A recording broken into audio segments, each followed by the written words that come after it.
Finally session number 2 of the paper leak series biology. ठीक है, इसके पहले हमने केमिस्ट्री का सेशन किया था। उसके पहले मैं आप सभी को एक बात कहना चाहूँगा। मतलब लास्ट वाला सेशन था, उसमें मैंने 2 क्वेश्चन करवाए थे। ठीक है, मतलब स्टूडेंट इतने बढ़िया है ना, इतना एकदम फोकस्ड होकर क्लास लगाते हैं, एकदम मज़ा आ जाता है यार देखकर। वहाँ पर 2 ब्लंडर किए थे मैंने। ठीक है, बच्चों ने एकदम क्लियरली मेरे को बता दी। पहला वाला कौन सा था, ये जहां पर क्या हुआ था, क्वेश्चन पूछा गया था Rutherford's alpha particle scattering experiment was responsible for the discovery of. मुझे खुद नहीं पता मैंने कैसे लगवा दिया proton, but it's actual answer is nucleus. और ये जो स्टूडेंट है इसने प्रॉपरली यहाँ पर एक्सप्लेनेशन लिख कर दिया। भाई नीलम चहल, हेड्स ऑफ टू यू, बढ़िया काम करा है आपने। ठीक है, रियली ग्रेट। ठीक है, तो यहाँ पर आप सभी को बताना चाहूंगा जो रुदरफोर्ड का अल्फा पार्टिकल स्कैटरिंग एक्सपेरिमेंट है, it was responsible for the discovery of nucleus.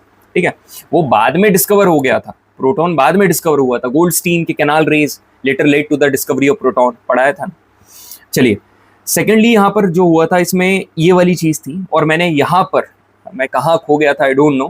ठीक है आई एक्सेप्ट। ठीक है, आई एक्सेप्ट, एक्चुअली मैं आई एक्सेप्ट। यहाँ पर मैंने क्या करा था, 2 8 8 18 ले लिया था, और उसको मैंने फॉलो नहीं करा था जो अपना 2n स्क्वायर रूल था, और इसका मैंने रीजन भी बताया था। उसके बताते हुए भी यहाँ पर गलत इंप्लीमेंट कर लिया था। तो गलती इंसान से ही होती है भाई। यहाँ पर क्या है, यहाँ पर यूज होगा 2 8 18 7 for atomic number 35 that is bromine, क्योंकि यहाँ पर जो इलेक्ट्रॉन्स हैं they are arranged according to the subshells energy. ठीक है, एनर्जी की जो सबशेल्स एनर्जी, उसके अकॉर्डिंग यहाँ पर ये सारे के सारे इलेक्ट्रॉन्स अरेंज है। अबाउ प्रिंसिपल कहा जाता है, but not just sell capacity. अब देखो, जो शेल कैपेसिटी है उसके अकॉर्डिंग कभी भी अपन करेंगे तो 2 8 8 18 वाला लगा देंगे। जैसे आपने देखा होगा सोडियम वगैरह, मैग्नीशियम वगैरह में अपन इसका कई हद तक इस्तेमाल करते हैं। क्लोरीन के लिए अपन इस्तेमाल करते हैं। देखिए, मैं आप सभी को एक बात कहना चाहूँगा, अफबाऊ प्रिंसिपल यहाँ तो मैं नहीं पढ़ाऊंगा। जो अपना नेक्स्ट वाला केमिस्ट्री का सेशन है उसमें मैं ज़रूर आपको बताऊंगा। यहाँ पर बताने गए तो थोड़ा लंबा हो जाएगा, जिसमें ये चीज़ भी अपन वहाँ पर क्लियर कर देंगे। बाकी आप सभी ने देख लिया यार, ऐसा नहीं है कि कुछ ब्लेंडर हो गया तो उसको यहाँ पर बताया नहीं जाए। सारी चीज़ें क्लियर करके आपको बताई जा रही है। तो स्टार्ट करते हैं यार आज का सेशन। बहुत ही बढ़िया सेशन होने वाला है। देखो, ड्यूरेशन के हिसाब से छोटा है, मैं बता रहा हूँ, ड्यूरेशन के हिसाब से छोटा है, मगर कंटेंट के मामले में, सवाल के मामले में बहुत सारे सवाल आपको यहाँ पर फोड़ने वाले हो भाई। ठीक है, हर, जैसे फॉर एग्जांपल बायो है, बायो का जो 3rd पार्ट होगा वो बहुत बड़ा होगा, केमिस्ट्री का जो 3rd पार्ट होगा वो बहुत बड़ा होगा, एंड वो रियल चैलेंज होगा। उसको जिसने भी कर लिया ना, वो मजा आ जाएगा। तो यहाँ पर अपन करते हैं। यहाँ से मैं श्योरली आपसे बोल रहा हूँ, एनडीए एग्जाम में आपको सवाल मिलेगा भाई।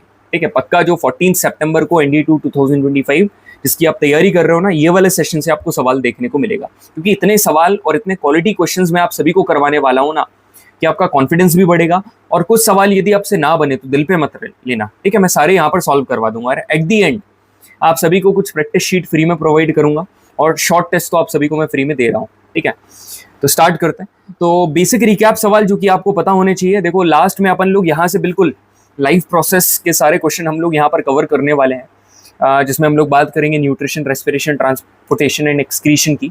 मगर लास्ट वाला जो मैंने सेशन लिया था उसमें कुछ इंपॉर्टेंट सवाल है जो वहां पर मैंने नहीं करवाए थे, ताकि आज के सेशन में आप सभी का रिविजन हो जाए। ठीक है, in mitochondria ATP synthesizing chemical reaction take place in, मतलब माइटोकॉन्ड्रिया में आप सभी को पता है एटीपी सिंथेसाइज होता है, मतलब adenosine triphosphate. Energy currency of the cell यहाँ पर बनती है, मगर ये कहाँ बनती है, मैंने आप सभी को बताया था 2 प्रकार की मेम्ब्रेन होती है, इनर मेम्ब्रेन और आउटर मेम्ब्रेन। तो जो इनर मेम्ब्रेन होती है वहां पर एटीपी का फॉर्मेशन होता है, वहां पर उसका सिंथेसिस होता है। The site of cellular respiration, ठीक है, सेलुलर रेस्पिरेशन की जो साइट है एनिमल सेल में, the site of cellular respiration in animal cell. तो यहाँ पर सेलुलर रेस्पिरेशन कहाँ होता है, आज आपको जानने को मिलेगा। ठीक है, आज आपको और जानने को मिलेगा कि whenever we are talking about respiration, तो पहले तो साइटोप्लाज्म में होगा, उसके बाद फिर यही प्रोसेस कहाँ कंटिन्यू होती है, mitochondria. This is called aerobic respiration. So option number B is absolutely fine and fantastic. Option number C, glucose is a source of energy. हाँ जी, ग्लूकोज एक एनर्जी का बहुत ही बढ़िया सोर्स है। Which one of the following types of molecule is glucose, ये CDS का question है। सीडीएस का क्वेश्चन यहाँ पर क्या बोल रहा है कि which of the following types of molecule is glucose, इसमें से कौन सा मॉलिक्यूल है जो कि ग्लूकोज है। तो यार अब मेरे को बताने की जरूरत तो है नहीं, option number A is correct. Carbohydrate is the molecule जो कि एक ग्लूकोज है। ठीक है, तो स्टार्ट करते हैं आगे के सवाल सॉल्व करना, और टॉपिक्स भी साथ में फोड़ते हैं। पहला क्वेश्चन आप सभी की स्क्रीन पर ये रहा, एनडीए 2018 के paper number 2। The oxygen evolve during photosynthesis comes from splitting of, अभी तो बोल दूंगा मैं वाटर मॉलिक्यूल्स, मगर आप सभी को बढ़िया तरीके से एक बार मैं बताना चाहूंगा कि ठीक है यहाँ पर वाटर मॉलिक्यूल्स, तो ठीक है यहाँ पर आपने आंसर कर दिया, मगर सिर्फ आंसर जानना जरूरी नहीं है, इसके पीछे के बैकएंड में जो जो चीजें हैं वो सारी जरूरी है, क्या क्या हो रही है वो सारी की सारी अपनी कॉपी में नोट डाउन करके लिख लेना।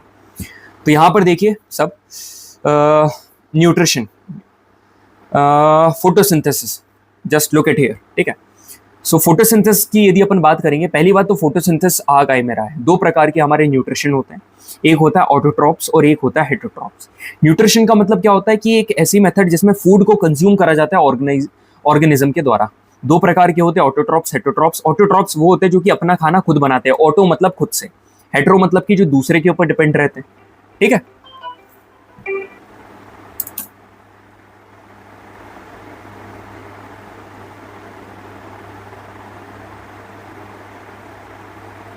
हेलो, हाँ जी, ऑटोट्रॉप्स एंड हेटरोट्रॉप्स, ठीक है।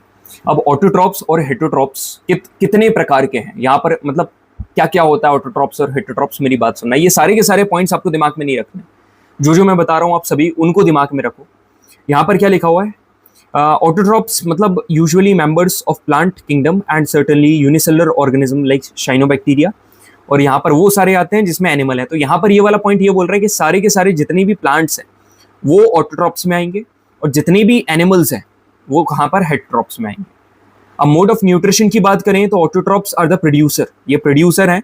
और यहाँ पर बात करेंगे तो हेटरोट्रॉप्स आर द कंज्यूमर। जिसको भी लग रहा है यहाँ पर जूम करने की जरूरत है, आप खुद जूम कर सकते हो स्क्रीन को, आपको जूम करते हुए समझ में आ जाएगा। अब यहाँ पर यदि अपन प्लांट की बात करेंगे ना, तो एक चीज हमेशा याद रखना, ऑटोट्रॉप्स में मेनली हम लोग बात करते हैं फोटोसिंथेसिस की, ठीक है। और हेटरोट्रॉप्स में अलग अलग प्रोसेस होती है न्यूट्रिशन की, उनकी हम लोग बात करते हैं, पैरासाइटिक, सेप्रोट्रॉप्स एंड होलोजोइक।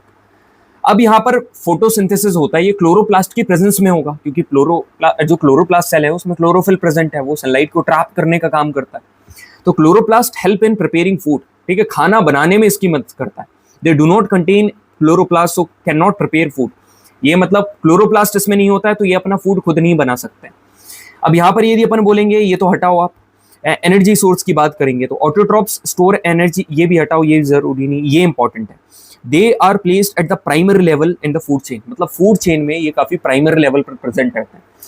यदि यहाँ पर बात करेंगे, they are placed in the secondary और tertiary level in the food chain. ये काफी जरूरी पॉइंट था कि प्राइमरी लेवल पर कौन प्रेजेंट है फूड चेन में, हमारे ऑटोट्रॉप्स। लोकोमोशन की बात करेंगे तो they can not move from their place. Plant क्या एक जगह से दूसरी जगह मूव कर सकते हैं क्या, नहीं कर सकते हैं।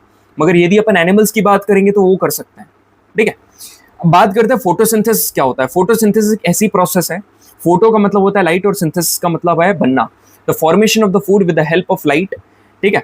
और यहाँ पर प्लांट यूज करता है sunlight, water and carbon dioxide को to create oxygen and energy in the sugar, energy in the form of sugar. अब मेरी बात सुनिएगा सारे के सारे, हमारे लिए जो वेस्ट प्रोडक्ट है दैट इज CO2, वो उनके लिए रॉ मटेरियल है। तो यहाँ पर आप देखोगे रॉ मटेरियल, एक तो रॉ मटेरियल मतलब CO2 उनको मिला, हमने एक्सेल करा उन्हें मिला, और उसके बाद हमने पानी डाला पेड़ों की जड़ों में तो वहां से उनको वाटर मिला।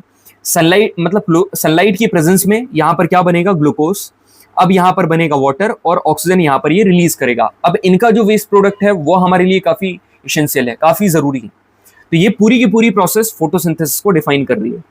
यहाँ पर आप सभी को एक जरूरी बात लिखी हुई है कि जो कार्बोहाइड्रेट यहाँ पर यूज करा जाता है for providing energy to the plant, अब जो बचा हुआ कार्बोहाइड्रेट है जो कि इमीडिएटली यूज नहीं किया जाता है उसको स्टार्च के फॉर्म में स्टोर कर लेते हैं। समझ रहे हो, काय के फॉर्म में, स्टार्च के फॉर्म में, यहाँ पर मैं लिख दे रहा हूँ स्टार्च के फॉर्म में इसको स्टोर कर लिया जाता है। मगर यदि एनिमल्स में बात करेंगे तो वही चीज काय के फॉर्म में, ग्लाइकोजन के फॉर्म में स्टोर कर ली जाती है। तो याद रखना, जो स्टोर्ड है, जो स्टोर्ड फूड है, ठीक है, ये दो प्रकार का। अब यही स्टोर्ड फूड प्लांट भी स्टोर करेंगे और एनिमल्स भी स्टोर कर सकते हैं। अब यदि प्लांट स्टोर करेंगे तो उसको स्टार्च के फॉर्म में करेंगे, और यदि एनिमल्स करेंगे तो एनिमल्स किस फॉर्म में करेंगे, एनिमल्स उसको स्टोर करेंगे ग्लाइकोजन के फॉर्म में, ग्लाइकोजन के फॉर्म में, ठीक है। चलो बढ़िया, इतनी चीजें भी पता चल गई। अब मैं आपको इवेंट्स ऑफ फोटोसिंथेसिस बताऊंगा। यार देखो, मैं चाहता तो क्वेश्चन डायरेक्टली आपको करवा देता, मगर जरूरी बात भी बता रहा हूँ, ज्यादा आपका टाइम नहीं ले रहा हूँ। आप बाद में नोट्स आराम से रीड कर लेना। मैं अपनी तरफ से पूरी कोशिश कर रहा हूँ कि आपको जल्दी जल्दी बता दूं, ठीक है। क्वेश्चन आएंगे, अपन सारे क्वेश्चन कंप्लीट करेंगे, बिल्कुल will come to the question, मगर ये चीज बता रहा हूँ ये और ज्यादा इंपॉर्टेंट है। इवेंट्स इन फोटोसिंथेसिस, पहली चीज है एब्जॉर्प्शन, ठीक है, लाइट एनर्जी का एब्जॉर्प्शन होना बाय क्लोरोफिल। मतलब यहाँ पर क्या करता है, क्लोरोफिल लाइट एनर्जी को एब्जॉर्ब करता है। फिर आता है कन्वर्जन, कन्वर्जन का लाइट एनर्जी का इनटू केमिकल एनर्जी, मतलब लाइट एनर्जी को कन्वर्ट करेगा chemical energy, and splitting of water molecules into hydrogen and oxygen. मतलब हाइड्रोजन एंड ऑक्सीजन कैसे बनता है? वाटर मॉलिक्यूल्स के स्प्लिट होने के बाद। अब यहाँ पर यदि अपन रिडक्शन बोलेंगे तो reduction of carbon dioxide to carbohydrate, carbon dioxide का यहाँ पर रिडक्शन होता है कार्बोहाइड्रेट्स। जरूरी नहीं कि सारी स्टेप एक के बाद एक हो, मतलब जैसे डेजर्ट प्लांट है, ये क्या करते हैं, CO2 रात में ले लेते हैं, ठीक है। अब CO2 रात में ले ली तो CO2 को कार्बोहाइड्रेट रिडक्शन पहले, and acted upon by energy absorb during the day, मतलब दिन में जो उन्होंने एनर्जी एब्जॉर्ब करी है अब उसको यूज करेंगे रात में बाय क्लोरोफिल। समझ में आ रहा है? मतलब दिन में जो क्लोरोफिल की मदद से उन्होंने एनर्जी एब्जॉर्ब करी है ना, अब उस एनर्जी का यूज करके CO2 तो दिन में मिली नहीं, तो अब वो मतलब कर ही नहीं सकते हैं कन्वर्जन, तो अब वो कहाँ कब करेंगे? नहीं, कन्वर्जन उनका लाइट एनर्जी मिली, समझो आप, डेजर्ट प्लांट को लाइट एनर्जी मिली, उन्होंने क्या करा, लाइट एनर्जी को केमिकल एनर्जी में चेंज कर दी, कन्वर्जन कर दिया। But the fact is that reduction तो नहीं हुआ ना। रिडक्शन कब करेंगे? रिडक्शन तब करेंगे जब एक्चुअली में उनको CO2 मिलेगी, तो CO2 तो रात में मिलेगी ना, तो वो चीज रात में होगी। तो जरूरी नहीं है कि सारी स्टेप्स एक के बाद एक हो, ठीक है, सीक्वेंस उनका मैटर नहीं करता, मगर सभी को होना पड़ेगा, ठीक है। अब what is the site of photosynthesis, काफी इंपॉर्टेंट सवाल आएगा आपको, बहुत जरूरी है कि what is the site of photosynthesis. The answer is chloroplast. Chloroplast is the site of photosynthesis. यहां पर क्या होता है, जितनी भी पत्तियां हैं, leaves contain green coloured cell organelles जिनमें क्लोरोप्लास्ट होते हैं। इन क्लोरोप्लास्ट सेल्स में एक ग्रीन कलर का पिगमेंट होता है जिसको क्लोरोफिल बोलते हैं। ये क्या करते हैं, सनलाइट को ट्रैप करते हैं, ठीक है। तो दो प्रकार का स्टोमेटा होता है, एक होता है ओपन स्टोमेटा और एक होता है क्लोज स्टोमेटा। स्टोमेटा ओपन कब होता है? यूजुअली ना स्टोमेटा ओपन होता है दिन के टाइम पर। दिन के टाइम पर इसलिए ओपन होता है क्योंकि यहाँ पर उसको सनलाइट मिलेगी। अब सनलाइट जब उसको मिलेगी और यहाँ पर जितनी भी गैसेस है, मतलब मेनली जो फोटोसिंथेसिस है वो दिन के टाइम पर होता है। स्टोमेटा का काम है गैसेस को एक्सचेंज करना, अंदर बाहर। तो गैसेस का सबसे ज्यादा एक्सचेंज कब होगा सर? जब फोटोसिंथेसिस होगा। और फोटोसिंथेसिस कब होगा? जब सनलाइट रहेगी। और सनलाइट कब रहेगी? दिन के टाइम पर। तो दिन के टाइम पर यूजुअली स्टोमेटा ओपन रहता है। और स्टोमेटा क्लोज कब रहता है? नाइट के टाइम पर, जब उसको कोई रिक्वायरमेंट नहीं होती है। So genuine the opening and closing of stomata is caused by the change in the turgidity of the guard cell. ये जो आपको दो गार्ड सेल दिख रहे हैं ना, इनकी टर्जिडिटी में चेंज आता है, जिसकी वजह से, ठीक है, जिसकी वजह से स्टोमेटा की ओपनिंग और क्लोजिंग होती है, ठीक है। सर लीफ में क्या स्पेशल होता है? ये सब बता दे रहा हूं यार, फिर धड़ल्ले से 10-15 सवाल कर लेंगे सॉल्व। आप जरा देखो यहाँ पर क्वेश्चन क्या पूछ रहा है, क्रॉस सेक्शन ऑफ लीफ। देखो क्रॉस सेक्शन ऑफ लीफ का मतलब है चीरफाड़ करना, ठीक है, पत्ती को ऐसे ओपन करके देखना कि अच्छा उसके अंदर क्या है। आपने जैसे ही देखा भाई एपिडर्मिस मतलब लेयर, एक है अपर एपिडर्मिस, एक है लोअर एपिडर्मिस। अपर एपिडर्मिस में कोई भी क्लोरोप्लास्ट नहीं होता बिकॉज उसमें स्टोमेटा नहीं है, ठीक है। स्टोमेटा नहीं है तो क्लोरोप्लास्ट कैसे होगा? लोअर एपिडर्मिस में क्लोरोप्लास्ट है क्योंकि वहां पर स्टोमेटा प्रेजेंट है। अब स्टोमेटा क्या होता है? अभी मैंने बताया टाइनी पोर्स हैं, क्योंकि कहां पर पाए जाते हैं? लोअर एपिडर्मिस में पाए जाते हैं। दे अलाउ गैसेस एक्सचेंज, ठीक है, मोर rapidly between the plant and the atmosphere. Guard cells का काम क्या है? बीन शेप्ड के स्ट्रक्चर्स होते हैं जो कि स्टोमेटा की ओपनिंग बनाते हैं। इन्हीं में क्लोरोप्लास्ट होता है और सेल वॉल होती है। अब इतनी चीजें आपने पढ़ ली, सवाल एक सॉल्व करवाया मैंने, ठीक है, सवाल एक सॉल्व करवाया कि स्प्लिटिंग ऑफ वाटर मॉलिक्यूल्स से फिर ऑक्सीजन बनता है, से इतना कंटेंट बता दिया। अब आप सारे सवाल करोगे। ये देखो 2015 का second, carbon and energy requirements of autotrophic organisms. Autotrophic organism जो अपना खाना खुद बनाते हैं, जिनका एक रॉ मटेरियल कार्बन, मतलब कार्बन भी होता है, कार्बन डाइऑक्साइड। तो इनको कहां से मिलता है वो कार्बन डाइऑक्साइड? यार with the process called photosynthesis. Photosynthesis से ही मिलेगा ना। In plant which one of the following gases is release during photosynthesis? Photosynthesis के टाइम पर यहां पर कौन सी एनर्जी रिलीज होगी? अब मेरी बात ध्यान से सुनना, यहां पर रिलीज होती है हमारी ऑक्सीजन, ठीक है। ऑक्सीजन जो होती है ये उसका वेस्ट प्रोडक्ट है। मेरी बात हमेशा ध्यान से सुनना। फोटोसिंथेसिस यहाँ पर जो प्रोसेस है उसका जो वेस्ट प्रोडक्ट निकल कर आता है दैट इज ऑक्सीजन, और जो रॉ मटेरियल था वो कार्बन डाइऑक्साइड था। समझ में आ रहा है सभी को? हेलो, क्लास ले रहा हूँ यार, अब कॉल मत करना, म्यूट पर डाल रहा हूँ। ऐसे लोगों को आप क्या कहना चाहोगे भाई? कोई इंसान इतने लोगों की जिंदगी बना रहा है और कॉल कर रहा है। मैं इसलिए तुम लोगों को मेरा नंबर नहीं देता हूँ। गलत समय पर कॉल करोगे, ठीक है, रात को 12 बजे तुम्हारा मूड हुआ, तुम कॉल करने लगे, समझ रहे हो, इसलिए नहीं देता। In plant which one of the following gases release during photosynthesis? भाई कौन सी मतलब रिलीज होगी? ऑक्सीजन, जो कि उसका वेस्ट प्रोडक्ट है। Which one of the following is not not a requirement for photosynthesis. Photosynthesis के लिए इसमें से कौन सा रिक्वायरमेंट नहीं है, ठीक। तो ऑक्सीजन रिक्वायरमेंट नहीं है, क्यों? क्योंकि ये तो फाइनल उसका वो बन के आता है ना, वेस्ट प्रोडक्ट। अब यहाँ पर क्वेश्चन आ रहा है, बहुत बढ़िया क्वेश्चन है भाई, ये 2 क्वेश्चन है, ये एनडीए में पूछा हुआ है और जो नीचे आपको दिख रहा है ना, ये सीडीएस में पूछा हुआ है, एक एनडीए में और एक सीडीएस में। यहाँ पर क्वेश्चन क्या है, the gaseous product of process, the gaseous product of a process in plant is a requirement for another vital process, ठीक है। जो एक ऐसी, अब ध्यान से सुनना सारे के सारे बच्चे just look at the screen, ठीक है, look at the screen everyone. The gaseous product of a process in plant, मतलब प्लांट में एक प्रोसेस नंबर 1 है, ठीक है, उसका एक क्या है, गैशियस प्रोडक्ट है, ठीक है, इसका एक गैशियस प्रोडक्ट है। अब क्या बोल रहा है, is a requirement for another vital process, जो कि एनर्जी रिलीज करती है। ये जो है, ये प्रोसेस नंबर 2 जो कि क्या करती है, एनर्जी रिलीज करती है, उसका ये क्या है, एक रॉ मटेरियल है। रॉ मटेरियल मतलब कि अनदर वाइटल रिक्वायरमेंट है, तो मतलब उसका रॉ मटेरियल है। ओके सर, अब बोल रहा है कि इसमें से given below are 4 combination of the process and the product. आपको प्रोसेस और प्रोडक्ट के बारे में बताना है, तो कौन सी, पहली बात तो process, the gaseous product of a process, तो ये वाली प्रोसेस के बारे में बात कर रहा है, ठीक है। अनदर वाइटल प्रोसेस के बारे में बात नहीं कर रहा है, ये वाली प्रोसेस के बारे में बात कर रहा है। तो ऐसी कौन सी प्रोसेस है जिसका एक गैशियस प्रोडक्ट होता है और वही गैशियस प्रोडक्ट एक दूसरी प्रोसेस का रॉ मटेरियल है। मैं आप सभी को बताऊं, जो अभी आप फोटोसिंथेसिस पढ़ रहे हो ना, अभी आप फोटोसिंथेसिस पढ़ रहे हो, इस फोटोसिंथेसिस का एक गैशियस प्रोडक्ट निकल कर आता है जिसका नाम है ऑक्सीजन, ठीक है, ये है ऑक्सीजन।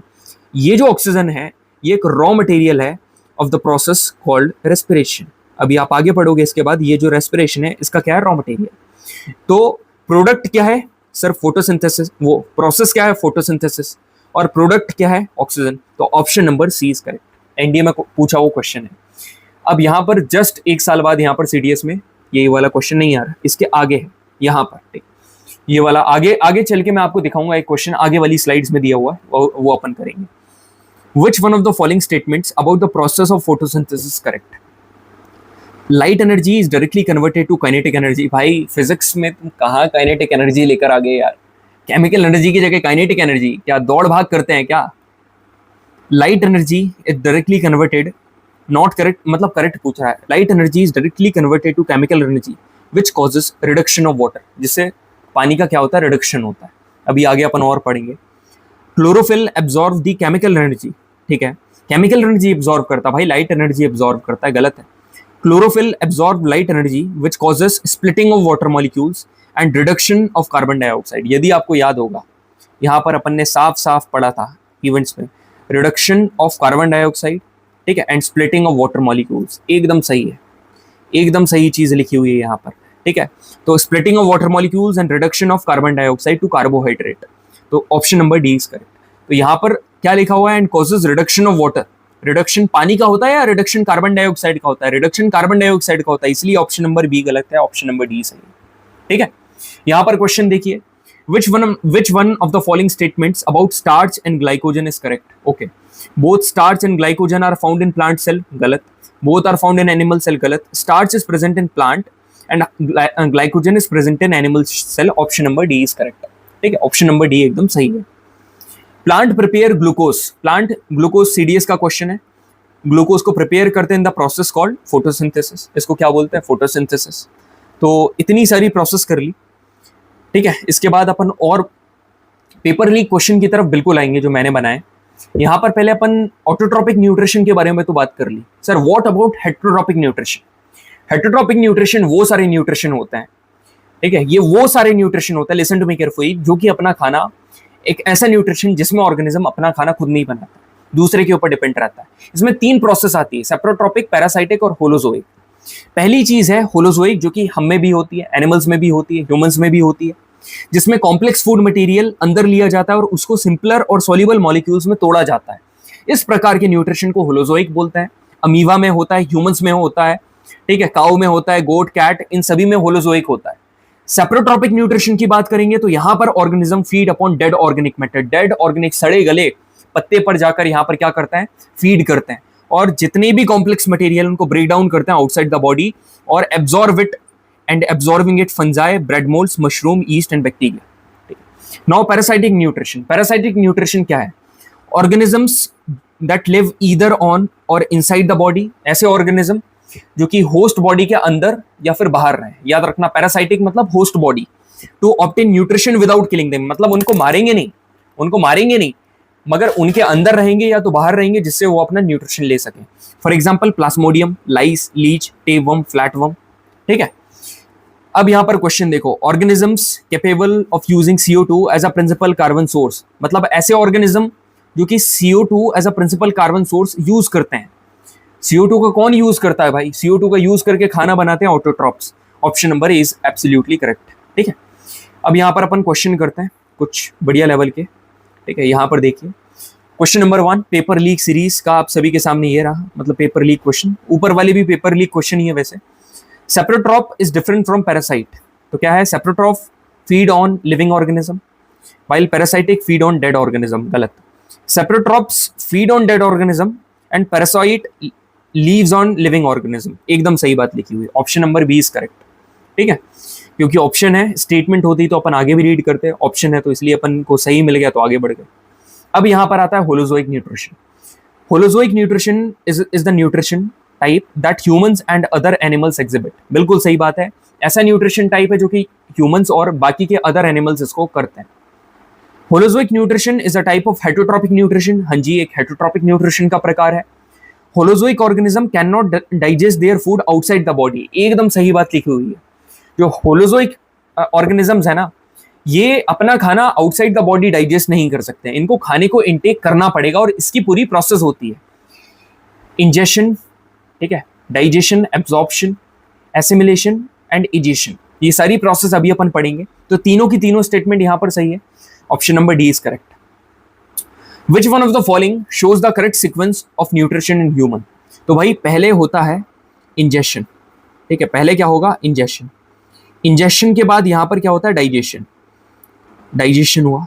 डाइजेशन के बाद आप सभी को यहां पर क्या देखने को मिलेगा? एब्जॉर्प्शन।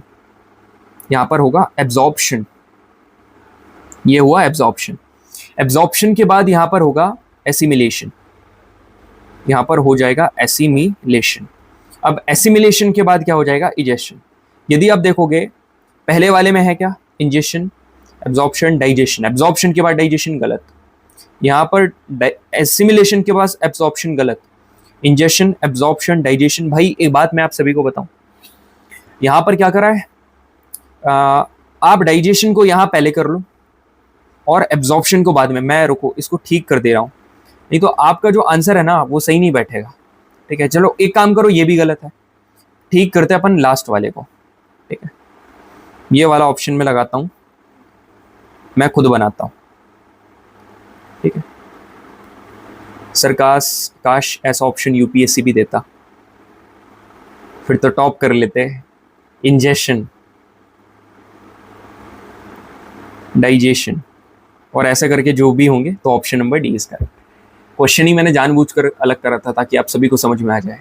यहां पर एक बढ़िया सी लाइन लिखी हुई है, a process is the set of metabolic pathway that break down molecules into smaller unit which are either oxidized to release energy or in other anabolic reaction। कोई भी रिएक्शन है, ठीक है, जिसमें लार्जर मॉलिक्यूल्स ब्रेक डाउन हो रहे हैं छोटी छोटी यूनिट्स में, ठीक है, which are either oxidized to release energy, इस प्रोसेस को कहा जाता है कैटाबॉलिज्म। ठीक है, कैटाबॉलिक प्रोसेस आप आगे चल के पढ़ोगे। कैटाबॉलिक प्रोसेस न्यूट्रिशन मतलब डाइजेशन एक कैटाबॉलिक प्रोसेस है। डाइजेशन में क्या होता है? मतलब बड़ा सा फूड पार्टिकल एकदम सिंपल प्रोडक्ट में टूटता है। आपका फोटोसिंथेसिस भी कैटाबॉलिक प्रोसेस है। ये सारे नोट डाउन करके लिख लेना। अब यहां पर देखते हैं, consider the following statement, oxygen and energy requirement of the autotrophic organisms are fulfilled by photosynthesis. ठीक है, ऑक्सीजन और other energy requirement of the autotrophic organisms are fulfilled by photosynthesis. आप एक बात मेरे को बताओ, क्या लिखा है? And other energy requirement of the photo, क्या ये ऑक्सीजन इसकी रिक्वायरमेंट है? क्या इसकी रिक्वायरमेंट है? क्या नहीं भाई, ऑक्सीजन रिक्वायरमेंट नहीं है। ऑक्सीजन की जगह यहां पर यदि कार्बन डाइऑक्साइड होता तो फिर ये सही रहता है। एकदम बारीक नजर से यदि आप देखोगे ना, तब जाकर आपको समझ में आएगा कि ये स्टेटमेंट गलत है। ग्लाइकोजन प्रोड्यूस्ड आफ्टर फोटोसिंथेसिस, ठीक है, Glycogen produced after photosynthesis is utilized for providing energy to the plant and extra is stored in the form of starch. क्या ग्लाइकोजन प्रोड्यूस होता है फोटोसिंथेसिस में? भाई ये तो एनिमल्स में होता है ना ग्लाइकोजन, वो तो ग्लूकोज होता है। तो ग्लाइकोजन की जगह यहाँ पर होना चाहिए ग्लूकोज। तो ये वाली स्टेटमेंट भी गलत है। तो कितनी स्टेटमेंट करेक्ट है यहाँ पर? ऑप्शन नंबर डी नन, एक भी सही नहीं है। अब ये वाला क्वेश्चन देखो, consider the following statements about photosynthesis and find the incorrect one. Conversion of light energy to chemical energy and splitting of water molecules into hydrogen and oxygen happens during this process. एकदम सही बात है।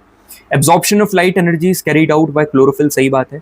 Oxidation of carbon dioxide to carbohydrate, oxidation of carbon dioxide to, अरे भाई reduction होता है ना कि ऑक्सीडेशन, ये गलत है। मतलब option number C is correct. Comment section में बताना कैसे क्वेश्चंस हैं, क्या लेवल हैं, ठीक है। आपको जानकारी मिलेगी काफ़ी बढ़िया जानकारी मिलेगी। बढ़िया मतलब कैसी जानकारी भाई? क्या आप एनडी का एग्जाम क्लियर कर रहे हो ऐसी?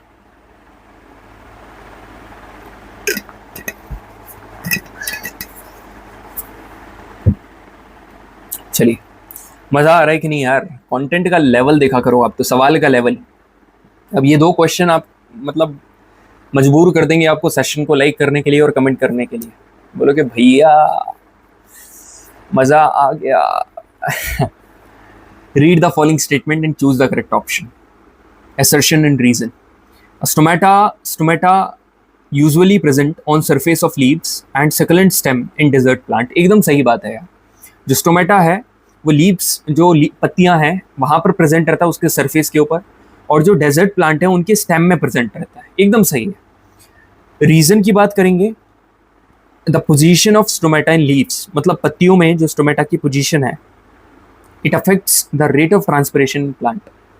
ठीक है, पत्तियों में स्टोमेटा की जो पोजीशन है वो क्या अफेक्ट करता है? रेट ऑफ ट्रांसपिरेशन प्लांट में जो रेट ऑफ ट्रांसपिरेशन है उसको क्या करता है? अफेक्ट करता है। तो क्या ऐसा है? बिल्कुल करता है भाई, रेट ऑफ ट्रांसपिरेशन को अफेक्ट तो करेगा वो। क्या इसका ये सही रीजन है? क्या है क्या भाई? वो तो प्रेजेंट है, अब ऐसा क्यों है? क्या ये सही रीजन है क्या? नहीं भाई, ये करेक्ट एक्सप्लेनेशन नहीं है, मगर दोनों इंडिविजुअली सही है। तो option number B is correct. कभी भी ऐसा हो तो ऑप्शन नंबर बी। यहाँ पर क्वेश्चन देखो, stomata remains open during day time, दिन के टाइम पर स्टोमेटा ओपन रहता है। Stomata helps in exchange of gases, भाई स्टोमेटा दिन के टाइम पर ओपन रहता है, सही है। Stomata helps in exchange of gases, मगर भाई दिन के टाइम पर इसलिए ओपन रहता है क्योंकि उसको लाइट मिलती है और मेजरली फोटोसिंथेसिस दिन के टाइम पर ही होती है, मगर ये इसका सही रीजन नहीं है। तो option number B is correct. समझ में आया? This is the power of quality content. Why do the plant close the stomata when it does not need carbon dioxide for photosynthesis? जो प्लांट है वो क्लोज कर देता है स्टोमेटा को when it does not need, जब उसको carbon dioxide, और मतलब when it does not need carbon dioxide for photosynthesis. देखो, जब भी उसको गैसेस की जरूरत है, मतलब कार्बन डाइऑक्साइड की जरूरत है, तब तक वो क्या करेगा? उसको ओपन करेगा। और कभी भी उसको ऑक्सीजन रिलीज करनी हो तब तक वो अपने स्टोमेटा को ओपन करेगा। जैसे ही जरूरत खत्म हुई वो बंद कर लेता है। इसका रीजन ये है, जितना भी वाटर उसके अंदर प्रेजेंट वो कहीं उसका एक्सेस लॉस ना हो जाए, टू प्रिवेंट वाटर लॉस। इस वाटर लॉस को प्रिवेंट करने के लिए स्टोमेटा बंद हो जाता है। ठीक, अब यहाँ पर again consider the following statements. क्या बढ़िया मतलब स्टमक वगैरह के बारे में बात चलने लगी। तो यहाँ पर देखो आप, पहले थोड़ा सा पढ़ लें उसके बारे में, फिर अपन ये सारे क्वेश्चन करेंगे। बिल्कुल सर, पहले थोड़ा सा पढ़ लेते हैं। तो यहाँ पर देखिए आप, देखिए अमीबा में कुछ चीज़ें होती है, मैं आप सभी को बता रहा हूँ। अमीबा पहले क्या करता है पता? फूड को इंजेक्ट करेगा, है ना, इंजेक्शन, जिसको इंजेक्शन कहा जाता है। फिर क्या करता है? डाइजेशन करता है। डाइजेशन मतलब कि कॉम्प्लेक्स पार्टिकल को सिंपलर वंस में तोड़ता है। फिर वो यहाँ देखो, फिर वो क्या करेगा? ठीक है, फिर वो करेगा एब्जॉर्प्शन। एब्जॉर्प्शन का मतलब क्या होता है कि जो फूड पार्टिकल है it is absorbed in cytoplasm, cytoplasm में एब्जॉर्ब हो गया। फिर वो करेगा एसिमिलेशन। एसिमिलेशन का मतलब क्या है? जो फूड पार्टिकल है वो क्या एनर्जी प्रोड्यूस करता है। और आखिरी में इजेशन, मतलब कि उसकी जो मेम्ब्रेन है एक पर्टिकुलर जगह से टूटती है और जितना भी अनडाइजेस्टेड फूड है वो सारा का सारा क्या हो जाता है? इजेक्ट हो जाता है, वो क्या बाहर निकल जाता है। यहाँ पर आपको दिख भी रहा हो। और ह्यूमन बीइंग में यदि अपन न्यूट्रिशन की बात करेंगे तो ह्यूमन बीइंग, हमारा जो न्यूट्रिशन है भगवान की देन की वजह से हमारे पास प्रॉपर डाइजेशन सिस्टम है। ठीक है, and it constitutes an alimentary canal, एक एलिमेंट्री कैनाल से मिलकर बनता है, डाइजेस्टिव ग्लैंड से मिलकर बनता है। और आप सभी को पता है डाइजेशन मतलब एक कैटाबॉलिक प्रोसेस जिसमें कॉम्प्लेक्स और large component of food are broken down into simpler form with the help of various enzymes. अब एक बढ़िया बात मैं आप सभी को बता रहा हूँ, एकदम ध्यान से सुनना, है ना, जूम कर करके एकदम आराम आराम से, कि एलिमेंट्री कैनाल बनता काय का इससे। पहले तो आपने ऐसा देखा कि माउथ है, ये लिवर है, ये स्टमक है, ये पेनक्रियास है, ये गॉल ब्लैडर है, ये स्मॉल इंटेस्टाइन है, ये रेक्टम है, एनस है। मगर एग्जाम में क्या पूछेगा, किस तरीके से पूछेगा? सबसे आसान तरीका जो कि आपको अमीर टीचर भी नहीं बताते हैं और हमारे जैसे दानवीर जो है टेस्ट भी फ्री में दे रहे हैं, नोट्स भी फ्री में दे रहे हैं, हम जैसे लोग बता देते हैं। ठीक है, मैं बता रहा हूँ, देखो चलो। एलिमेंट्री कैनाल इंक्लूड्स, ठीक है, एलिमेंट्री कैनाल में क्या क्या इंक्लूड है भाई? पहली चीज है माउथ। ठीक है, पहली ये जो लिखा हुआ है ना, ये एकदम जड़ी बूटी है आपके लिए। माउथ में होता है टंग और टीथ। टंग का काम क्या है भाई? ठीक है, mixing of food with saliva, खाने को सलाइवा से मिलाना। टीथ का काम है ग्राइंडिंग करना और कटिंग करना। ठीक है, फिर आता है फेरिंग्स। फेरिंग्स एक स्मॉल फनल शेप चैम्बर है। ठीक है, स्मॉल फनल शेप चैम्बर है बिटवीन एसोफेगस एंड ट्रकिया। एक बढ़िया बात बता रहा हूँ आप सभी को, सुनो। एक होता है फूड पाइप, ठीक है, एक होता है फूड पाइप और एक होता है विंड पाइप। जो फूड पाइप है इसको हम लोग क्या बोलते हैं? Oesophagus, this is called oesophagus. और जो विंड पाइप है, ठीक है, ये जो विंड पाइप है इसको हम लोग क्या बोलते हैं? इसको बोलते हैं ट्रकिया, इसको बोलेंगे ट्रकिया। इन दोनों के बीच में जो कम्युनिकेट करता है इसको क्या बोलते हैं? उसको बोलते हैं फेरिंग्स। ठीक है, उसको बोलते हैं फेरिंग्स। अब लैरिंग्स क्या होता है भैया? आपने पूछा भैया लैरिंग्स क्या होगा? जनाब लैरिंग्स होता है वॉइस बॉक्स। ठीक है, लैरिंग्स होता है वॉइस बॉक्स। ठीक है, लैरिंग्स इज कॉल्ड वॉइस बॉक्स, याद रखना। तो अब यहां पर देखो, फेरिंग्स के पास गया, फिर आता है oesophagus. Oesophagus leads to stomach, याद रखना, माउथ फिर एसोफेगस। अब एसोफेगस ऐसे बताएगा कि आगे क्या बन रहा है, स्टमक बना। अब स्टमक कहां पर प्रेजेंट है? इट इज मौजूद between oesophagus and small intestine. तो अभी तक हमने क्या पढ़ा? माउथ, माउथ के बाद एसोफेगस, इसके बाद स्टमक, इसके बाद स्मॉल इंटेस्टाइन। ठीक है, तो आप मेरी बात ध्यान से सुनना। जो स्टमक है ना, this is the store house of the food where partial digestion takes place. याद रखना है, आप जूम कर लो उसको, मैं तो जूम नहीं कर पाऊंगा, आप जूम कर लो कि स्टमक एक ऐसा स्टोर हाउस है जहां पर पार्शियल डाइजेशन होता है। मगर ऐसा क्यों है? ऐसा इसलिए है क्योंकि यहाँ पर एंजाइम्स का सिक्रीशन होता है। अब स्मॉल इंटेस्टाइन की बात करेंगे तो this is the longest part of alimentary canal, और हर्बीवोरस में ये ज्यादा लंबा होता है क्योंकि उनके डाइट में सेल्यूलोज काफी ज्यादा होता है जो कि डाइजेस्ट होने में समय लगाता है। अब यहाँ पर this is the site of complete digestion. ठीक है, site of complete digestion is the small intestine. यहाँ पर लिवर का सिक्रीशन होता है। ठीक है, लिवर का सिक्रीशन होगा and pancreas, secretion from liver and pancreas enter the intestine to help the digestion. ये जो स्मॉल इंटेस्टाइन है ना, इसमें दो जगह से ऐसा समझो कि तार जुड़े हुए हैं। कहाँ कहाँ से? एक है लिवर से और दूसरा पेनक्रियास से। लिवर से आएगा, लिवर से आपके अलग अलग एंजाइम्स आएंगे। ठीक है, और देखो लिवर से आता है बाइल जूस बेसिकली, और पेनक्रियास से पेनक्रियाटिक जूस। ठीक है, अब इन्हीं के बारे में अभी अपन पढ़ेंगे। स्मॉल इंटेस्टाइन में विली प्रेजेंट रहता है जिनका काम है एब्जॉर्प्शन करने का। छोटी छोटी जो चीजें यहाँ पर लिखी हुई है ना, आप नोट डाउन करके अपने कमरे में चिपका लेना। 14 सितंबर को आपको सवाल दिखेगा। लार्ज इंटेस्टाइन, लार्ज इंटेस्टाइन मतलब हालांकि छोटा है but larger in diameter, diameter में बड़ा है। Appendix is a part of large intestine, जो अपेंडिक्स है वो लार्ज इंटेस्टाइन का पार्ट है। बढ़िया। रेक्टम जो है it stores the faecal matter temporarily. ठीक है, ये टेम्पररली फीकल मैटर को स्टोर करता है। और जो एनस है, this is the last part of the alimentary canal, और वेस्ट मटेरियल को ये एक्सेप्ट करता है। अब सबसे जरूरी, यदि इतना आपको समझ में आ गया ना, तो मैं आपको पूरी प्रोसेस समझा रहा हूँ। ठीक है, पहले तो भाई माउथ में फूड इनटेक करा आपने, यहाँ पर मैं आपको सारे के सारे एंजाइम भी डिकोड करूंगा। माउथ में होता है salivary amylase secreted by salivary gland, मतलब सलाइवरी ग्लैंड ने सिक्रीट करा सलाइवरी अमाइलेज। ये क्या करेगा? स्टार्च को शुगर में चेंज करेगा। फिर वो जो फूड है वो एसोफेगस से पास होते हुए स्टमक में जाएगा। स्टमक में कुछ यहाँ पर प्रेजेंट रहता है हमारे एंजाइम्स जिनका नाम है HCl। ये HCl क्या करता है? बैक्टीरिया को किल करता है और एसिडिक मीडियम यहाँ पर बनाकर रखता है। और ये जो HCl है, ठीक है, ये एक्टिवेट किसको करता है? HCl एक्टिवेट पैप्सिन, ठीक है। HCl एक्टिवेट्स पैप्सिन, पैप्सिन को एक्टिवेट करता है। P for protein, P for pepsin, मतलब पैप्सिन का काम है प्रोटीन को पैप्टोन्स में तोड़ना, और रेनिन का काम भी वही है, प्रोटीन को पैप्टिन्स में तोड़ना, मगर ये किसमें होता है? शिशु, जो छोटे होते हैं ना, इन्फेंट्स होते हैं बच्चे, ये उनमें पाया जाता है। फिर आता है म्यूकस। अब म्यूकस का काम क्या है? अरे हमारे स्टमक में एसिड प्रेजेंट है HCl, तो हमारे वॉल, स्टमक की वॉल और लाइनिंग को प्रोटेक्ट करने के लिए from the effect of HCl mucus होता है, ठीक है। तो above 4 are secreted by gastric gland. जो 4 इंपॉर्टेंट एंजाइम्स बताएं, इनको सिक्रीट कौन करेगा? Gastric gland. बढ़िया sir.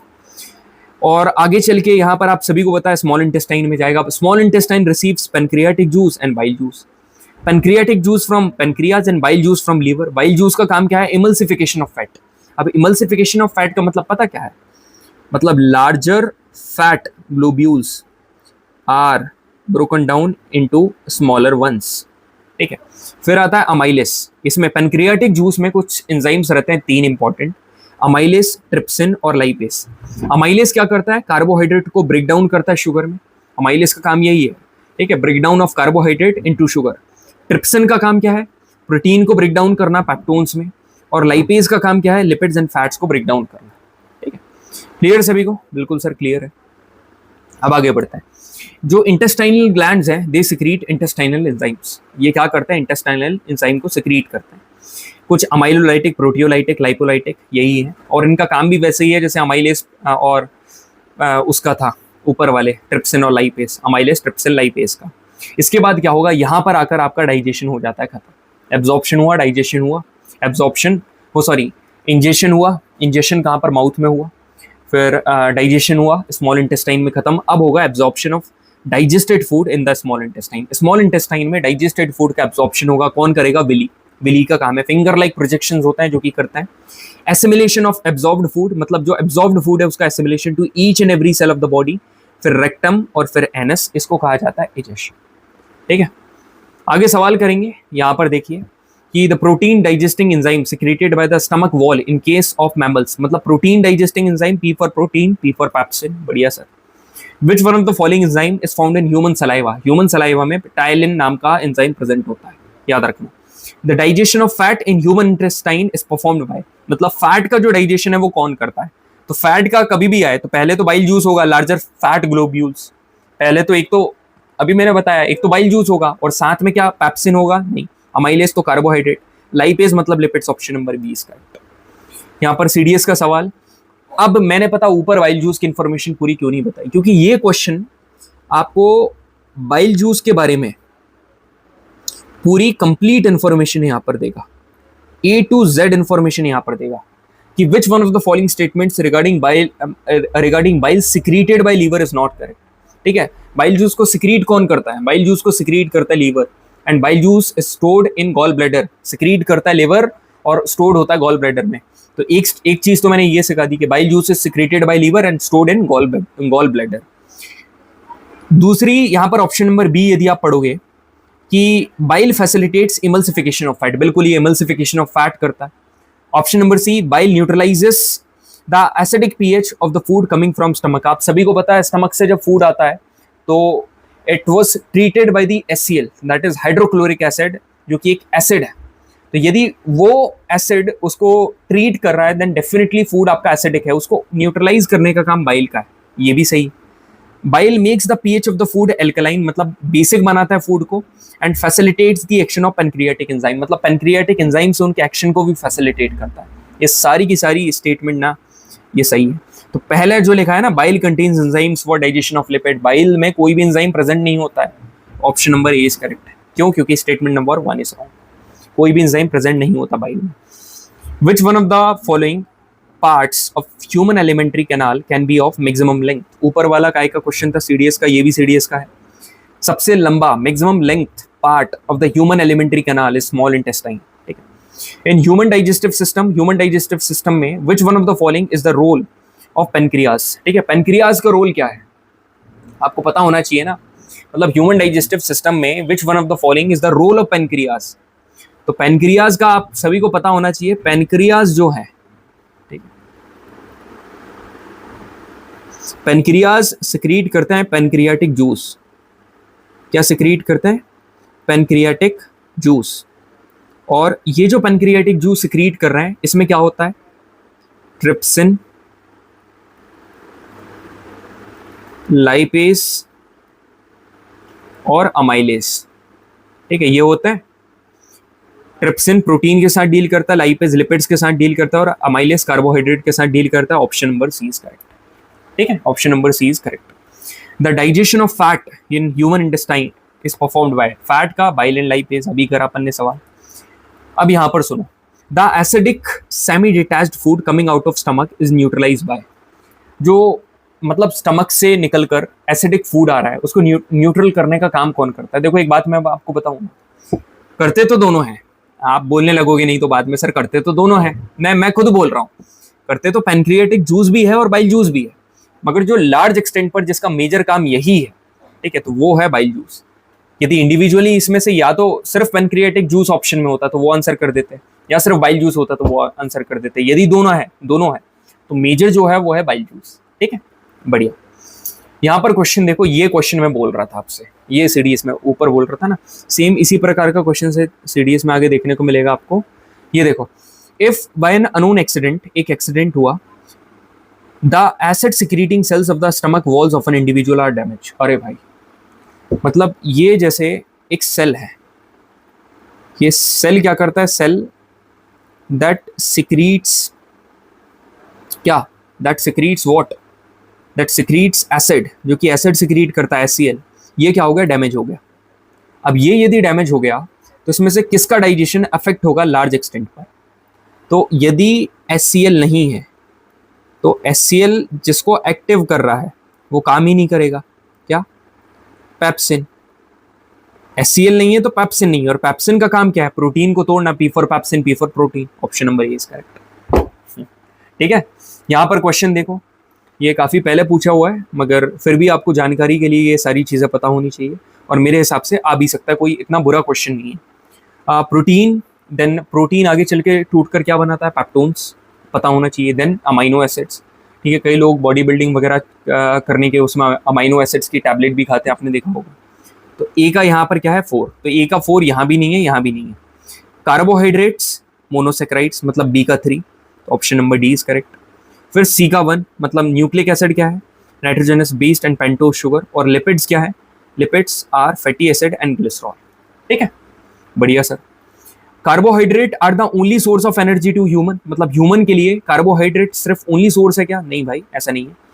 Fats give maximum energy on oxidation as compare to other food, जो फैट है ये मैक्सिमम एनर्जी देता है, बिल्कुल सही बात है, पता है, फैट मैक्सिमम एनर्जी देता है oxidation, on oxidation as compare to other food. सबसे ज्यादा एनर्जी देने का काम फैट का, तो कितनी स्टेटमेंट सही है, ओनली 2 स्टेटमेंट इज करेक्ट। अब पेशेंट्स एब्डोमेन्स, ठीक है, एक पेशेंट का एब्डोमेन मतलब एलिमेंट्री कैनाल को एग्जामाइन किया जा सकता है by x ray, by administering which one of the following metal salt in the patient meal. तो भाई कौन सा मेटल सॉल्ट पेशेंट्स के मील में होना चाहिए, दैट इज वेरियम सल्फेट। ये याद कर लो, ये एनडीए का तो नहीं है, सीडीएस का क्वेश्चन है, मगर प्रिपेयर कर लो, आपको भी पूछा जा सकता है, क्वेश्चन इंटरचेंज हो जाता है। आप बताना जरा कैसा लगा आपको सेशन, ठीक है, इतनी खतरनाक टिप दे रहा हूं आप सभी को। Which one of the following is the first enzyme to mix with food in digestive tract, food के साथ सबसे पहला एंजाइम कौन मिक्स होता है, अमाइलेस। अब यहां पर याद रखना, ये कुछ चीजें बता रहा हूं, site of partial digestion stomach, ठीक है, याद रखना, ठीक है, site of partial digestion stomach, ठीक है, इसको बोलेंगे stomach. Site of complete digestion small intestine, small intestine, ठीक है। And last part of alimentary canal anus. Largest gland, सबसे बड़ा ग्लैंड कौन सा है, liver. Sir largest exocrine gland कौन सा है, अरे भाई फिर लिवर है। सर यदि लार्जेस्ट एंडो पूछ लिया फिर क्या बोलेंगे, फिर बोल दियो भाई थायराइड, फिर बोल दियो थायराइड, खत्म, get the hell out of air, ठीक है। आपको नहीं बोला, क्वेश्चन को बोला है, नहीं तो आप छोड़कर चले जाओ सेशन। माउथ में सलाइवरी ग्लैंड प्रेजेंट रहता है, स्टमक में गैस्ट्रिक ग्लैंड रहता है, लिवर में बाइल जूस रहता है, और पेनक्रियास में pancreatic juice.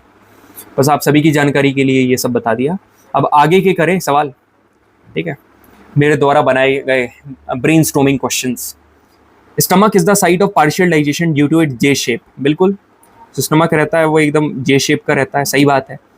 Structure which aids in storage of food. भाई आप एक बात बताओ, जो स्टमक है वो एक्चुअली में it is the site of partial digestion, ठीक है, but this is not due to it J shaped, it is due to some enzymes present in it. तो ये वाला गलत है, आप आधा पढ़ के उसको सही नहीं बोल सकते, आपको उसका रीजन भी पढ़ना पड़ेगा। Large intestine is larger in diameter, yes it is wider in diameter, ऐसा बोल सकते हो, wider in diameter as villi increases it surface area for assimilation. भाई विली एसिमिलेशन तो करेगा नहीं, विली क्या करेगा, एब्जॉर्प्शन करेगा।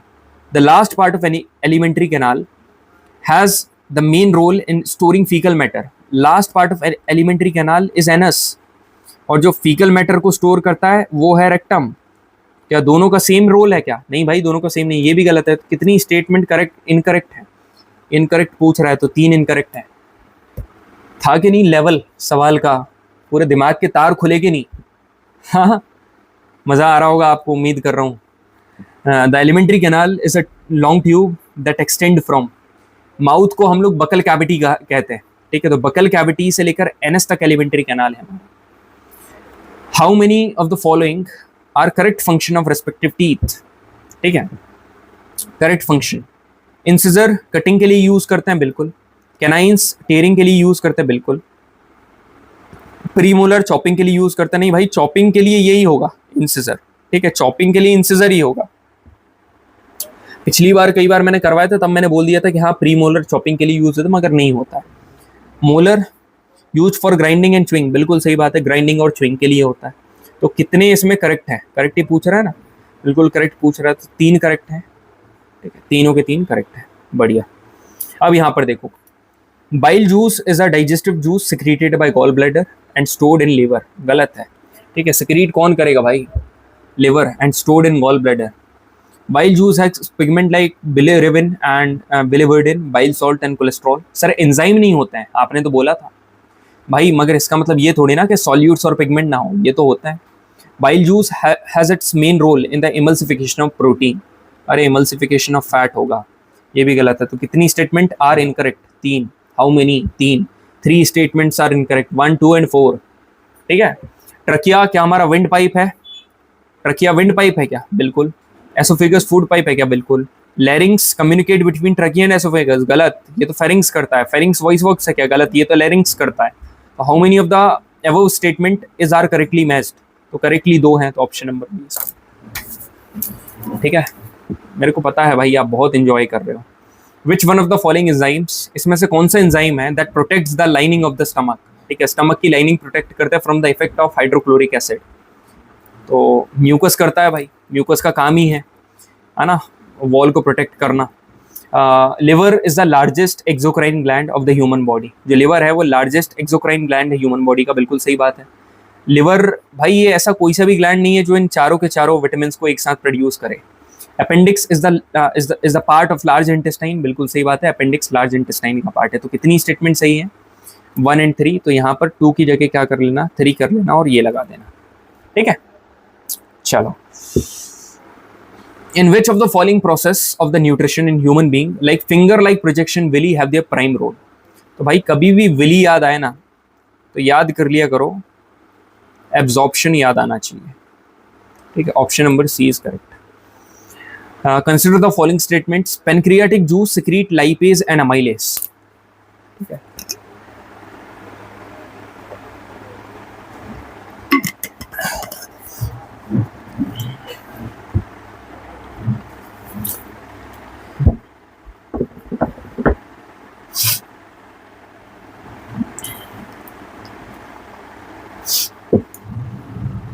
अब सुनो मेरी बात, पेनक्रियाटिक जूस क्या सिक्रीट करता है? लाइपेज और अमाइलेज, ये सिक्रीट करता है। Pepsin gets activated with the help of HCl in the gastric gland, pepsin जो है वो एक्टिवेट होता है with the help of HCl in gastric gland. बिल्कुल यार, पैप्सिन को एक्टिवेट करने का काम एचसीएल का ही है। Pancreatic juice secrete lipase and amylase, सही है, बिल्कुल सही है। Salivary gland secrete salivary amylase, बिल्कुल सही है, तीनों के तीनों सही है, ठीक है, याद रखना इन सारी स्टेटमेंट को। Which one of the following enzyme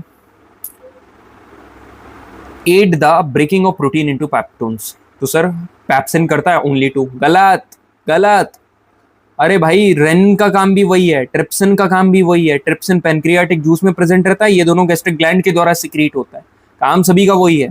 तो सारे के सारे option number D is correct. ठीक है, अब यहाँ पर देखो आखिरी question, bile juice is essential for the digestion of lipids. बिल्कुल, bile juice contains bile salt which help in lipid degradation. Bile salt वगैरह प्रेजेंट रहता है, तो both the statement are correct, मगर ये नहीं है, option number A is correct होगा, जिसमें करेक्ट एक्सप्लेनेशन भी होगा। ठीक है, बढ़िया। तो 20 सवाल कर लिए भाई, 20 सवाल ठोक दिए आपने, समझ रहे हो, 20 सवाल आप लोगों ने ठोक दिए हैं, मैंने नहीं, आप लोगों ने। अब रेस्पिरेशन के क्वेश्चन करें। बिल्कुल सर, रेस्पिरेशन के क्वेश्चन करते हैं। The breakdown of glucose in cytoplasm result in the formation of, क्या बनाएगा? ठीक है, क्या बनाएगा आप बताओ। साइटो मतलब ग्लूकोज जब ब्रेकडाउन होगा, देखो बेसिकली मैं आप सभी को पहली बात तो रेस्पिरेशन का मतलब बताऊं। कई लोगों को रेस्पिरेशन का मतलब लगता है कि सांस लेना और छोड़ना, ऐसा नहीं है भाई। रेस्पिरेशन का मतलब पता क्या होता है? फूड का इंटेक करना और फूड को ऑक्सीडाइज कराना और एनर्जी का रिलीज कराना। ठीक है, जो ब्रीदिंग है, ठीक है, जो ब्रीदिंग अपन बोलते हैं ना, जिसमें एक्सचेंज ऑफ गैसेज होती है, ये उसका सबसेट है। बिल्कुल, एक्सचेंज ऑफ गैसेज जरूरी है रेस्पिरेशन के लिए, मगर रेस्पिरेशन का मतलब सिर्फ सांस अंदर लेना छोड़ना नहीं होता। फिर अपन रेस्पिरेशन की बात करते हैं। ठीक है, रेस्पिरेशन क्या होता है? रेस्पिरेशन होता है फूड के साथ ऑक्सीजन मिला। ठीक है, फूड के साथ ऑक्सीजन मिला, this will give carbon dioxide, water and energy. ठीक है, फूड के साथ ऑक्सीजन मिला, ये रेस्पिरेशन की बेसिक प्रोसेस है। खाना है, ऑक्सीजन मिला, अब यहाँ पर आपको एक तो एनर्जी मिलेगी, waste product carbon dioxide and water. ठीक है, चलो बढ़िया है। कितने प्रकार की रेस्पिरेशन होती है? 2 प्रकार की, एरोबिक और एनारोबिक। एरोबिक रेस्पिरेशन जितनी भी है, ठीक है, एरोबिक रेस्पिरेशन की खास बात यह है कि ये ऑक्सीजन की प्रेजेंस में होगी, और एनारोबिक ऑक्सीजन की एब्सेंस में होगी। एनारोबिक 2 प्रकार के होते हैं, एल्केलिक फर्मेंटेशन और लैक्टिक एसिड फर्मेंटेशन। ये क्या है?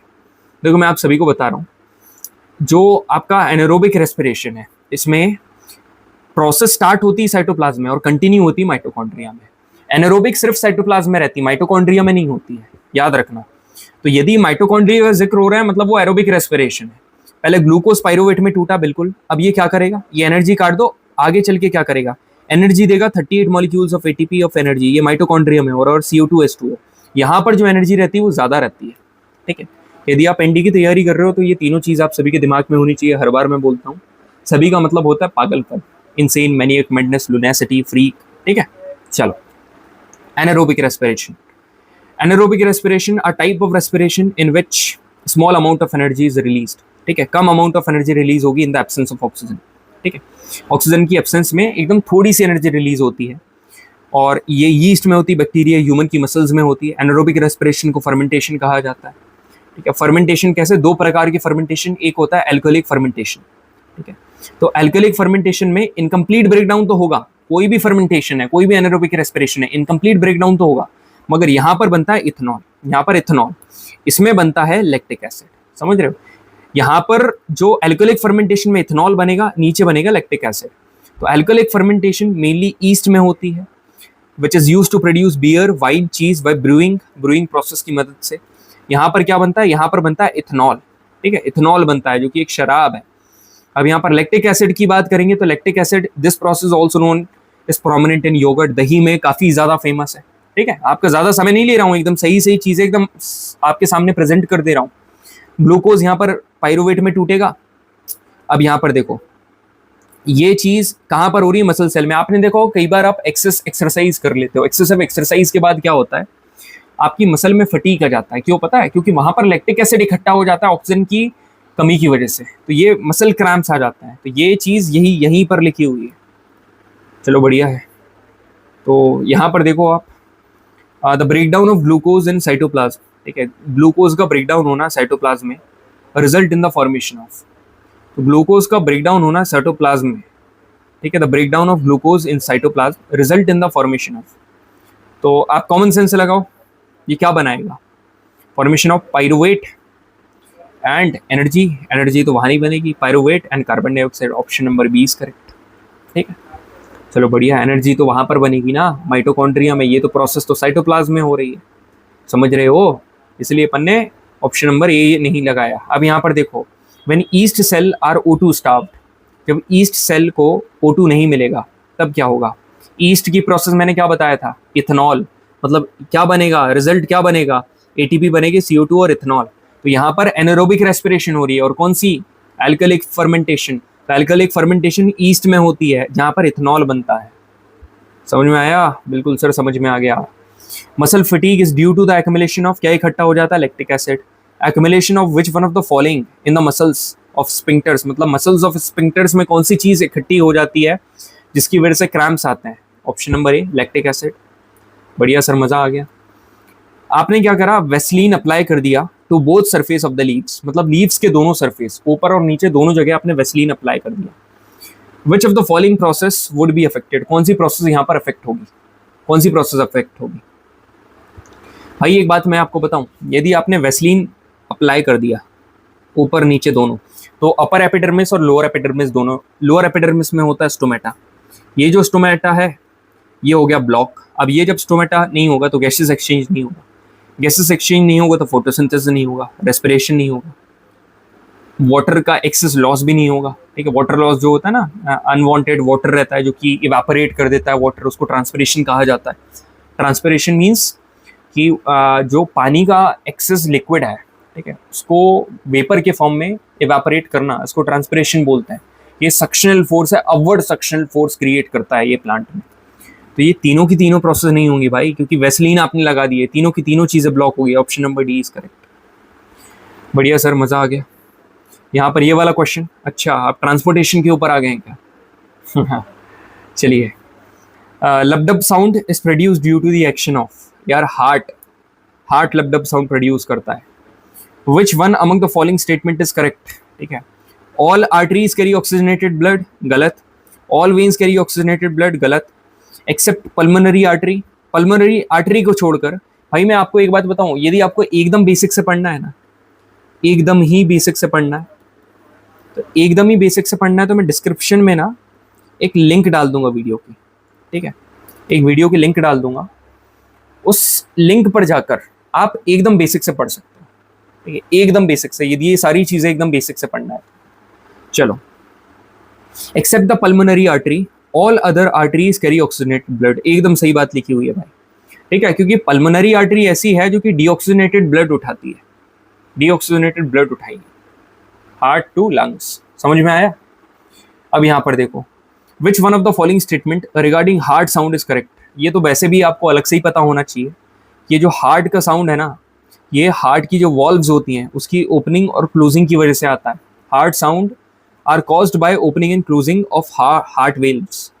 ऐसा नहीं है कि कोई लड़की दिख गई उसकी वजह से दिल धड़कने लगा। वो हार्ट के जो वॉल्व्स होती है ना, उसकी ओपनिंग और क्लोजिंग होती है। In blood platelets are required for. ठीक है, ब्लड में प्लेटलेट्स आर रिक्वायर्ड फॉर क्यों होती हैं भाई? ब्लड क्लॉटिंग करती हैं, ब्लड क्लॉटिंग, कहीं चोट लग गई उस चोट के घाव को भरना, ब्लड क्लॉटिंग है ये। ठीक है, the wounds of face bleed profusely. ठीक है, आप सभी को पता होना चाहिए, मतलब अपने चेहरे के जो घाव है ना, मतलब जब खून निकलता है तो काफी प्रोफ्यूसली ब्लीड करता है, काफी तेज। ऐसा क्यों? Because of its rich vascularity. याद रखना, उसकी रिच वस्कुलैरिटी की वजह से। ठीक है, ये उसकी वस्कुलैरिटी ही ज्यादा होती है, इसलिए ये याद कर लेना।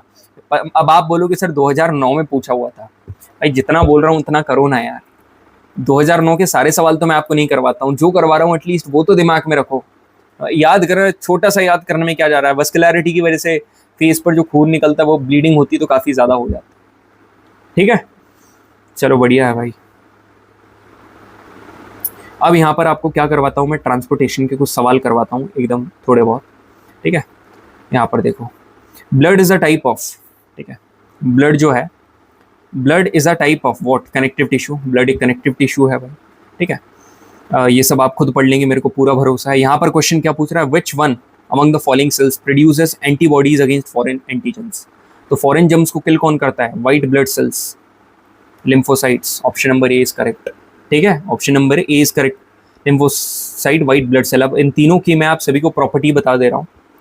प्लाज्मा 55% प्रेजेंट रहता है ब्लड में, ये ब्लड के कंपोनेंट है। और यदि ब्लड सेल्स की बात करेंगे तो आरबीसी जो कि ऑक्सीजन को ट्रांसपोर्ट करता है हर सेल में, डब्ल्यूबीसी क्या करता है? फॉरेन जो जर्म्स है उनको डिस्ट्रॉय करता है। प्लेटलेट्स का काम क्या है? ब्लड क्लॉटिंग करना। ठीक है, इंजरी के टाइम पर। बढ़िया सर। यहाँ पर क्वेश्चन देखो, ये वाला क्वेश्चन अभी रहने दो, ठीक है, ये क्वेश्चन रहने दो, ये अपन आखिरी में करेंगे। आरबीसी विल श्रिंक, बिल्कुल बिल्कुल, ये वाले क्वेश्चन लास्ट में करेंगे। ये वाला देखो, in blood platelets are required for, platelets का काम क्या है? ब्लड क्लॉटिंग करना, अभी बताया। लबडब साउंड कौन प्रोड्यूस करता है? हार्ट। चलो बढ़िया, अच्छी बात है भाई, हार्ट प्रोड्यूस कर रहा है। ये देखो भाई आपका हार्ट, ये है हार्ट, ठीक है, देख रहे हो आप।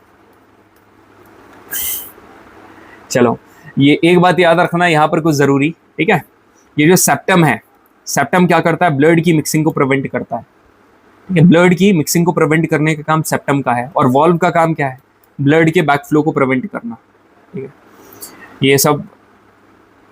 अब मैं आपको पल्मोनरी आर्टरीज और कैपिलरीज के बारे में बताना चाहूँगा, ठीक है, और सुनना मेरी बात ध्यान से, एकदम बढ़िया बातचीत करेंगे अपन, सुनना ध्यान से। एक ट्रिक है भाई, याद रखना, स्कूल की जो वैन है, जो स्कूल वैन है ना, वैन, तो वैन मतलब वेन्स क्या करती थी? कई बार लेकर आती थी, बेसिकली याद रखना, आपको घर छोड़कर जाती थी। कई बार आप स्कूल जाने में, मैं स्टूडेंट को ऐसे याद करवाता हूँ कि कई बार मैं स्कूल जाने में जैसे सुबह लेट उठा, ठीक है, like if I get up late in the morning, तो मेरे फादर मेरे को छोड़कर आते थे, मगर एक्सपेक्टेशन ऐसी रहती थी कि पापा ही लेने आएंगे, मगर वो नहीं आते थे। जिस वैन से मैं लौट कर आता था ना, उसी वैन से मैं लौट कर आता था, ठीक है, वैन से यार लौट कर तो वैन से ही आना पड़ेगा ना, समझ रहे हो? तो जो घर आना, होम मतलब कि हार्ट, होम मतलब कि हार्ट, तो हार्ट में आना वापस, तो वैन मतलब कि हार्ट में लेकर आती है, टू वेयर हार्ट में लेकर आती कौन? वेना केवा और वेन्स। हार्ट से लेकर जाती हैं कौन? आर्टरीज। यदि वेन्स याद कर लिया तो V for veins, V for vena cava, क्यों? क्योंकि सबसे बड़ी वेन्स वेना केवा है, सबसे बड़ी आर्टरी एओर्टा है, आपको पता होना चाहिए। और लेकर कौन जा रहा है? लेकर कौन जा रही है? आर्टरीज। तो पहले तो ये याद कर लो ये ट्रिक के माध्यम से कि वेन्स क्या करती हैं? हार्ट में लेकर आती है, ठीक है। अब सबसे बड़ी वेन वेना केवा, वो भी लेकर आएगी। आर्टरी की बात करेंगे, आर्टरी का काम क्या है? लेकर आना। आर्टरी का काम भी लेकर आना है, नहीं, आर्टरी का काम लेकर जाना है। कहाँ से? हार्ट से। एओर्टा का काम क्या है? लेकर जाना। कहाँ से? हार्ट से। कहाँ लेकर जाना? That's a different thing. अब एओर्टा और वेना केवा बड़ी बड़ी है ना, तो भाई बड़े बड़े जो है, मैं आप सभी को बता रहा हूँ, ऊपर है लंग्स, इधर है हार्ट, और नीचे क्या है? बॉडी, ठीक है। तो लंग्स और हार्ट के बीच में डील करना काफ़ी आसान है, ठीक है, लंग्स और हार्ट के बीच में डील करना इट्स रियली इजी, मगर हार्ट और पूरी बॉडी में ब्लड पहुंचाना ये थोड़ा हार्ड है। तो हार्ड होगा तो जो लार्जेस्ट होंगे वो करेंगे, तो एओर्टा और vena cava deals between body and heart, but pulmonary arteries and pulmonary veins deal between lungs and heart. समझ में है? एकदम ट्रिक सीधी। तो अब यदि मैंने पूछा कि हार्ट में ब्लड बॉडी से कौन लेकर आता है, सर लेकर आना मतलब वेन्स का काम है, मगर बॉडी से मतलब लार्जेस्ट मतलब vena cava, answer is vena cava. अब मैंने पूछ लिया लंग से हार्ट में कौन लेकर आता है, लंग से हार्ट में, आप क्या बोलोगे? सर हार्ट में आना मतलब घर में आना, मतलब वेन्स लेकर आती है, मतलब वेन्स लंग्स, छोटा मतलब वेन्स, पल्मोनरी वेन्स, कौन सी पल्मोनरी वेन्स, ये ट्रिक है, ठीक है, मजा आ गया। अब यहाँ पर देखो रेस्पिरेशन से यदि आप इसको कनेक्ट करोगे ना, अभी क्वेश्चन अभी अपन देख लेंगे रेस्पिरेशन के कुछ, बिल्कुल रखे हुए मैंने कुछ क्वेश्चन बढ़िया से।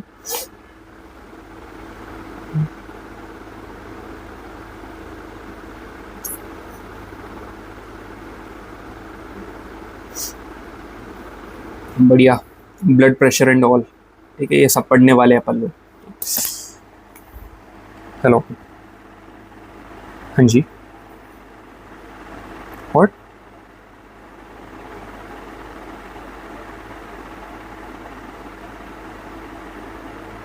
ठीक है यार, ठीक ठीक, आता हूँ आता हूँ। किसके नंबर से? भाई इमरजेंसी है, ठीक है, अपने को निकलना पड़ेगा, ठीक है। जितना भी बचा हुआ है ना बायो, वो लास्ट वाले सेशन में, ठीक है, पूरे सवाल आपके सामने निचोड़ कर रख दूंगा, ठीक है। नेक्स्ट वाला सेशन लिख लो, is going to be revolutionary. ये सारे सवाल, ये सब जितने भी ये पेपर लीक के क्वेश्चन है ना, ये सारे सब मैं करवा दूंगा, सब मेरे ऊपर भरोसा रखो। Last session is going to be historical revolutionary, ठीक है। तो कर रहे होंगे। Thank you very much. इतना बढ़िया तरीके से नोट डाउन कर लेना, nutrition, respiration, transportation. Don't worry, ये जितने भी क्वेश्चन है ब्लड प्रेशर वाले, ये सारी चीज़ें मैं आपको कंप्लीट करवा दूंगा, ठीक है। सब ये जितने भी क्वेश्चन लेकर आया था ना, ये सारे मैं आप सभी को कंप्लीट करवा दूंगा। So gentleman, thank you very much. जय हिंद।